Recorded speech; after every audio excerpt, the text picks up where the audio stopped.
Welcome back. The mainstream media has been in rare form this week, letting no good opportunity go to make total and utter fools of themselves. Case in point, as you may have heard, Donna Brazile, the former interim head of the DNC, is making stunning allegations that the Democratic primary was rigged by Hillary Clinton and her campaign. Kind of a big story, don't you think? Well, naturally, the network evening newscasts were all over it. Last night, this is after the story broke, they were on it.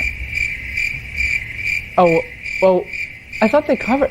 Oh, they didn't cover it at all. Well, I guess that makes sense, seeing as none of them even, of course, address the issue. Surprise, surprise. Joining me now with more is Byron York, chief political correspondent for the Washington Examiner.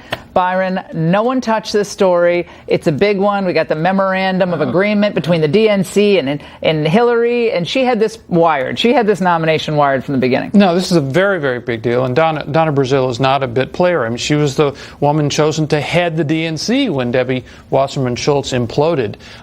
Look, a couple of reasons. One, there's just bias. Okay, you can just put it up to bias. But two, I'm shocked to hear that. Two, it is groupthink, and I think a lot of people, maybe perhaps especially in television, know that the story is Trump, Russia, and the civil war inside the Republican Party. So the fact that there is a civil war inside the Democratic Party is just something that they don't get. The Democrat Party can't turn election results in a positive direction in those special elections. Yeah. They've not been able to gain ground, but those stories aren't covered. Bias. I think another reason is laziness. I think there are a lot of, reporters who are in the social scene in D.C. We're not there tonight, Byron. No, but the social scene, and then they hang out. They all talk. It's a big echo chamber of thought. Well, what you say makes sense, and I think that's true, but maybe not in this case, because Donna Brazile wrote a book, and the Politico, give them credit, Politico excerpted part of it.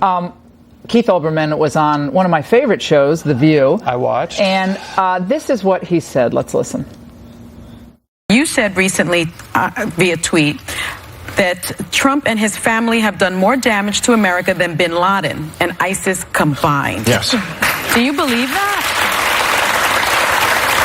Yeah. 1,000 people died on 9/11. Yes. I mean, the comparison is absurd. Do you think that bin Laden did less to damage America than President Trump?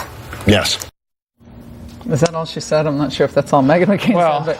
But, first of all, you heard the audience applaud, which is kind of odd.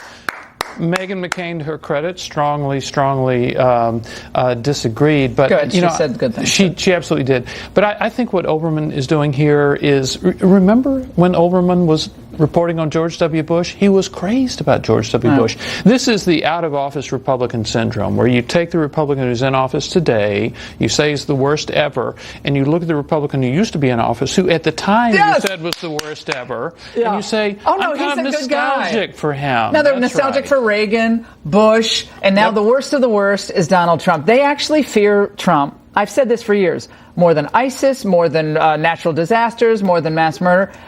Byron York, we didn't bring the martini, shaker for you right after the show.